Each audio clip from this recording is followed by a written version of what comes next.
intelektualni, politični, kulturno-zgodovinski kontekst, v katerega pride luteranska reformacija, je po svoje zelo razgiban in značilno zgodnje novoveško dinamičen. Na eni strani imamo napredek ali pa dinamiko, razširjanje občutja novoveškega individualizma. Na drugi strani bogato tradicijo tako svetne kot nabožne književnosti in seveda bogato tradicijo tiskanja svetih pisem v nemškem jeziku in sicer že pred Lutom. Druga tradicija, ki jo je pa tukaj zelo smiselno, pomembno omeniti, kajti je zvezana deloma tudi z našim, to se pravi notranjeavstrijskim prostorom, pa je spomin na prvo tako politično kot versko uspešno reformacijo in revolucijo. To je na husitsko reformacijo in revolucijo v 15. stoletju v Češkem kraljestvu.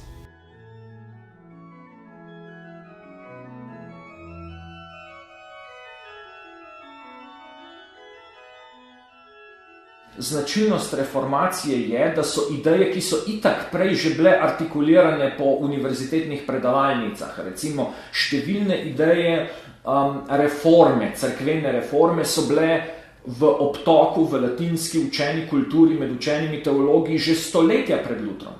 Ampak to je vedno ostalo znotraj ozkih meja učene kulture in znotraj postulatov, ki so veljali za takratno univerzitetno avtonomijo in univerzitetno svobodo. Dokler je Hus svoje reformne ideje govoril svojim študentom na univerzi, dokler jih je kot sinodalni pridigar praške škofije po dekretu govoril pridigal svojim stanovskim kolegom v latinščini na deželni sinodi, se mu ni zgodilo nič. Ampak tisti trenutek, ko je pa začel s tem, z istim govorjenjem v vernakularnem jeziku, ga pa ni ščitila niti moč nadškofa praškega, niti univerzitetna akademska svoboda.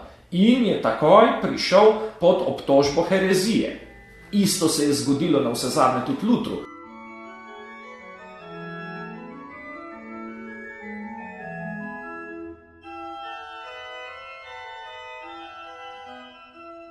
Če gledamo podobnosti in razlike, ugotovimo, da sta oba reformatorja, ki delujeta v teku dobrih 100 let, to se pravi Jan Hus v Pragi in pa potem Martin Luther, oba dva začneta na popolnoma isti točki s svojo kritiko sočasnih razmer rimske cerkve.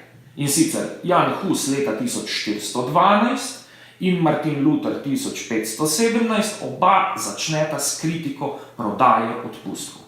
Toda razlika je, da je Jan Hus imel za širjenje svojih idej izključno samo svoj glas na prižnici v Betlehemski kapeli, medtem ko je imel Martin Luther pri širjenju svojih idej v Wittenbergu, ki takrat ni štel več kot 4000 ljudi, 2 tiskarja. Ključna stvar je bil tukaj novi komunikacijski medij, tisk, to je bil internet takratnega časa. Vsezadnje se pohod Lutrovih idej, teze, ki niso bile druga kot vprašanje, se začne, ko izvirni latinski list, ki ga da Luther v obtok in menda pribije na cerkvena vrata, prevedejo v nemščino, razmnožijo pod tiskarskimi prešami in ga začno prodajati na semanih dnevih posačkih. Ključna stvar je bila v komunikaciji, medtem ko v samem ideariju, v sami začetni točki, v samem zagonu, sta pa oba začela iz popolnoma istega mesta. Z kritike prakse cerkve, da je treba za večno dobro duše prispevati tak ali drugačen denar in da se potem ta sredstva na tak ali drugačen način zlorabljajo. Pričemer je treba povedati, da je bil Hus v sentencah, ki jih je izrekel, na trenutke veliko bolj srdit, tudi oster kot Martin Luther. Martin Luther je bil duhovit, znal se je norčevati, medtem ko Hus je bil pa oster kot nabrušena britev.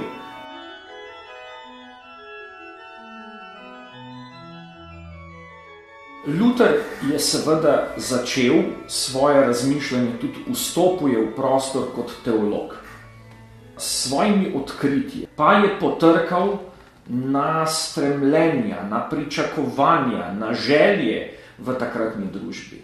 V bistvu je potrkal na nekatera nevralgična razmerja med stanovi in je s tem, ko je skušal zelo decidirano teološko govorico spraviti v nemški jezik, kar je pač temeljno počenjal, je seveda je delal tekste, ki so bili interpretativno zelo odprti. Ljudje so pač v njegov novi evangelij, v njegove tekste pokladali svoja pričakovanja, na drugi strani pa je bilo seveda pri določenih stanovih popolnoma jasno zavedanje, da Luther s svojim gibanjem predstavlja neko zelo, zelo pomembno utež pri stoletja trajajočih političnih bojih med stolico rimskega papeža in pa nemškimi fevdalnimi gospodi. Vedeli so, da prihaja nova cerkev in da bo to nemška cerkev, da bo ta cerkev verjetno manj stala kot rimska cerkev, zagotovo pa bo to cerkev, ki se ne bo vtikala v njihove lastniške relacije, razmere in razmerja.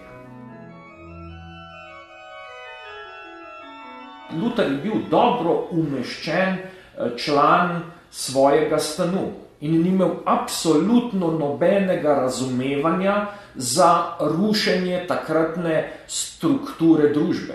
Najlepše se to vidi, ko se je leta 1525 v vprašanju kmečkega upora postavil na plemiško stran in je imel tudi eno od tistih svojih silovitih pridig, v kateri pridiga, da je treba uporne kmete poklati kot pse. Ni poznal nobenega sentimenta, nobenega razumevanja do tega, da se struktura družbe razdela.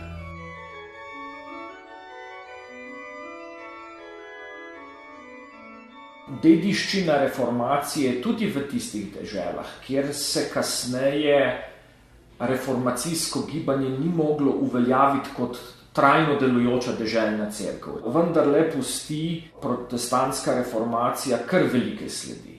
Ostane nepoškodovan, nesežigan, neuničevan temeljni tekstni opus luteranske reformacije, to je Sveto pismo v narodnem jeziku, ki za Slovence pomeni seveda prvo veliko kodifikacijo knjižnega jezika.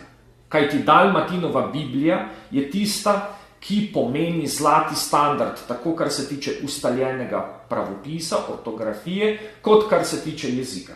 Ne glede na to, kako se menjajo politične razmerja, ne glede na to, kako se uspenja ali pada ali popolnoma umrje moč deželne evangeličanske cerkve, kot je bilo to pri nas. Ne glede na to, Sveto pismo to obdobje preživi. Ne glede na to, kaj se je zgodilo, celo če je cerkev prenehala obstajati, je ostal tekstni opus. In za slovensko kulturo je to še zlasti pomembno, kajti mi dobimo v 59 letih dobimo 56 naslovov knjig. Skratka, dobimo eno celo strukturirano humanistično književnost, seveda protestantskega nabožnega tipa. Ampak kompletno književnost, ki je bil tisti temeljni fundus, da slovenski jezik vstopi med učene jezike. Kajti v 16. stoletju je obstajalo nekaj, kar ni bilo čisto prividno in se imenovalo učena republika. In vi ste imeli jezike, ki v tej republiki so bili, to so bili jeziki knjige in vse ostale. Brez učene kulture pri Trubarju verjetno ne bi bilo tako intenzivne oživitve te učene, tudi sekularne kulture za časa razsvetljenstva in potem v romantiki. S temi 56 naslovi, ki jih dobimo v 16. stoletju in so neposredna posledica protestantske reformacije na nemškem in na slovenskem, dobimo nek temeljni mentalni horizont, tekstni horizont, znotraj katerega bodo v naslednjih stoletjih po Trubarju, ne glede na to, da ne bo več delujoče evangeličanske cerkve, zamišljene temeljne entitete, reči, postulati, ideje slovenskega naroda, družbe in kasneje tudi države. Namreč v jeziku učene kulture, ki ga naredijo slovenski reformatorji, je kasneje zamišljena slovenska država. Brez tega jezika, brez tega fundusa tega ni. Zato je pač treba reči, ne biti reformacije, bi morda govorili. Morda še vedno v katerem od narečij. Morda tudi ne, morda tudi v katerem od knjižnih jezikov. Ne moremo vedeti. Ampak to, kar imamo, je pa neposredna tekstna posledica. Kajti knjižni jezik in Dalmatinova Biblija, ki je bila njegov formalni, tekstni, materialni nosilec, je ne glede na to, da protestantska cerkev ob koncu 16. stoletja preneha z delovanjem, preživel. In to je tisto najlepše, največje vezilo, k kateremu so se brez kakršnega velikega ženiranja začeli v baroku mirno priglašati tudi popolnoma katoliško pravoverni intelektualci iz Kranjske, Koroške in še odkje. Recimo pri Valvazorju vi najdete popolnoma racionalen, pretehtan, miren opis reformacije pri nas.